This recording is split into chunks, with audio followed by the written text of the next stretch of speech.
कभी कभी कुछ रास्ते सिर्फ रास्ते नहीं होते, उनमें छुपे होते हैं ऐसे राज जिन पर से गुजरना ही गलती बन जाती है।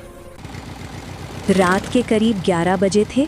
अजय अकेला शहर से गांव लौट रहा था। सड़क पर सन्नाटा था, इतना कि उसकी खुद की सांसों की आवाज़ भी भारी लग रही थी।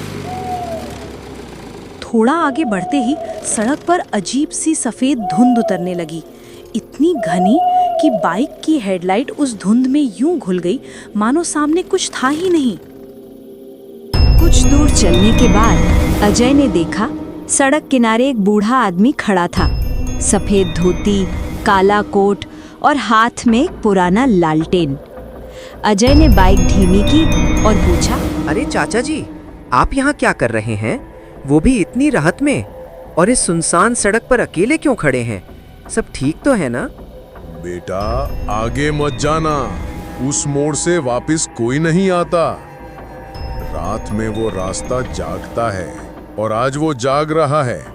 तू मुड़ जा, वरना वो तुझे भी अपना बना लेगा।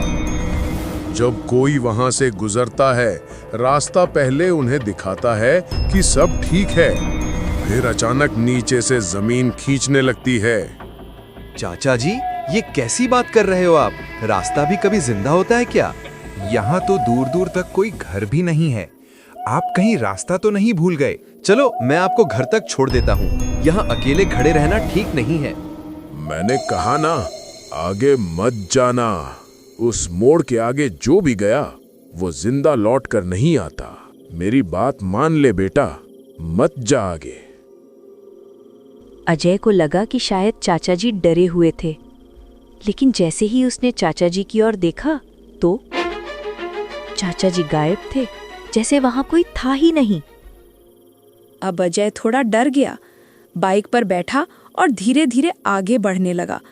जैसे ही वो मोड़ के पास पहुंचा, अचानक बाइक बंद हो गई, हेडलाइट भी बुझ गई। अंधेरा इतना गहरा था कि सामने कुछ भी नहीं दिख रहा था, और तभी उसे लगा कि कोई उसके ठीक पीछे खड़ा है। उसने मुड़कर देखा तो वही चाचा जी, लेकिन इस बार उसके पैर जमीन से ऊपर थे और मुंह से खून निकल रहा था। अजय की चीख निकल गई। अजय का दिल तेजी से धड़कने लगा। वो धीरे धीरे पीछे हट रहा था, लेकिन सड़क की मिट्टी पर अजीब अजीब निशान खुद ब खुद बनने लगे, जैसे कोई अदृश्य चीज वहां रेत को हिला रही हो। अचानक तेज हवा का झोंका आया और मोड़ तक पूरी सड़क पर जैसे हल्की पीली रोशनी फैल गई, बिल्कुल लालटेन की चमक जैसी। उसी रोशनी में अजय को साफ दिखा कि आगे सड़क टूटी हुई थी, नीचे गहरी खाई थी जहां कदम रखते ही कोई भी गिर सकता था। मैंने पहले ही चेतावनी दी थी, ये रास्ता किसी को नहीं छोड़ता। जो भी इस मोड़ से आगे जाते हैं वो कभी वापस नहीं लौटते। अब जाओ, वापस मुड़ जाओ।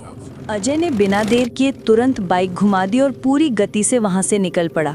थोड़ी दूर जाकर जब उसने पीछे मुड़कर देखा तो ना चाचा जी दिखे, ना पीली रोशनी, सब जैसे हवा में गायब हो गया हो।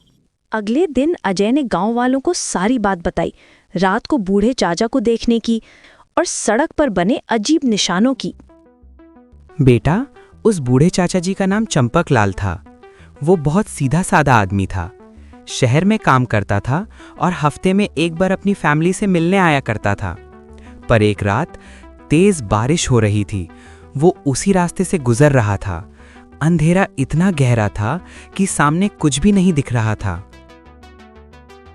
उस मोड़ की मिट्टी गीली और फिसलन भरी होती है। पैर जरा भी गलत पड़े तो सीधा नीचे खाई में गिर जाता। चंपकलाल भी उसी में गिर गया था। कहते हैं बेटा, उसकी आत्मा आज भी उसी राह से गुजरती है, क्योंकि वो हर हफ्ते अपनी फैमिली को मिलने निकला करता है, और वो आदत उसकी मौत के बाद भी नहीं टूटी। बस फर्क इतना है कि अब वो राह चलते लोगों को गिरने से बचाता है। कोई एकदम उस जगह न पहुंचे जहां उसने आखिरी सांस ली थी।